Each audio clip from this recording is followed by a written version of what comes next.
آپ کا بڑا اہم سوال ہے، اور حقیقت بھی یہی ہے کہ یہ سارے کام حاکم وقت کے ہیں، حکمرانوں کے ہیں کہ وہ کریں۔ اور جیسے آپ نے کہا کہ وہ اب دیت والا معاملہ نہیں کرتے، قصاص والا معاملہ نہیں کرتے، تو کیا کوئی بھی اٹھ کے یہ کہہ دے کہ اب ہم کرتے ہیں؟ بالکل، وہ کسی کو اختیار نہیں ہے۔ یہ حاکم وقت ہی کو اختیار ہے حدود لگانا، تعزیر لگانا۔ ہر ایرا غیرہ اٹھ کے یہ دعویٰ نہیں کر سکتا کہ میں حدود کو نافذ کروں گا، میں تعزیرات لگاؤں گا، یا میں یہ سارے معاملات کروں گا۔ انہی میں سے یہ بیت المال والا سلسلہ بھی ہے جو بہت ہی ایک گمبھیر صورت اختیار کر چکا ہے۔ اب آج کل کے دور میں ہم وہ سارے احکام جو بیت المال کے احکام ہیں آج کل کی فاؤنڈیشن وغیرہ پہ نہیں لگا سکتے۔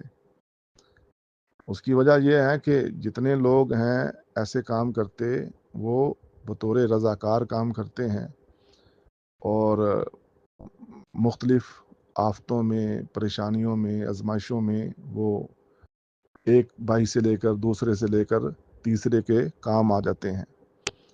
اس حد تک تو درست ہے، لیکن اگر کوئی بندہ اس کو پورا بیت المال کا نام دے اور اسی صورت کو اختیار کرنے کی کوشش کرے جو ایک حاکم وقت کے زیر تحت بیت المال چلتا ہے، تو پھر ہمارے دور میں خواہ کسی بھی ملک میں کسی بھی جگہ پر یہ جو سلسلے چل رہے ہیں وہ محل نظر ہیں۔ چونکہ ان امور سے دوسرے امور پر زیادہ بڑی زد نہیں پڑتی، اس لیے اکثر علماء جو ہیں وہ خاموش ہو جاتے ہیں۔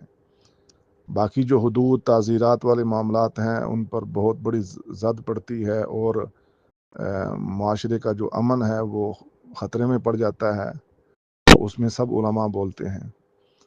تو ضرورت اس امر کی ہے کہ اس چیز کے اوپر بھی بات چیت ہو اور اس کو بھی وعدے کیا جائے، اور اس کی بھی کچھ حدود و قیود ہونی چاہیے۔ ہر کوئی اٹھ کے کہے کہ میں عامل ہوں اور میں اب اس سے تنخواہ لوں گا، وظیفہ لوں گا، یہ درست نہیں ہے۔ اللہ تعالی ہمیں عمل کی توفیق عطا فرمائے۔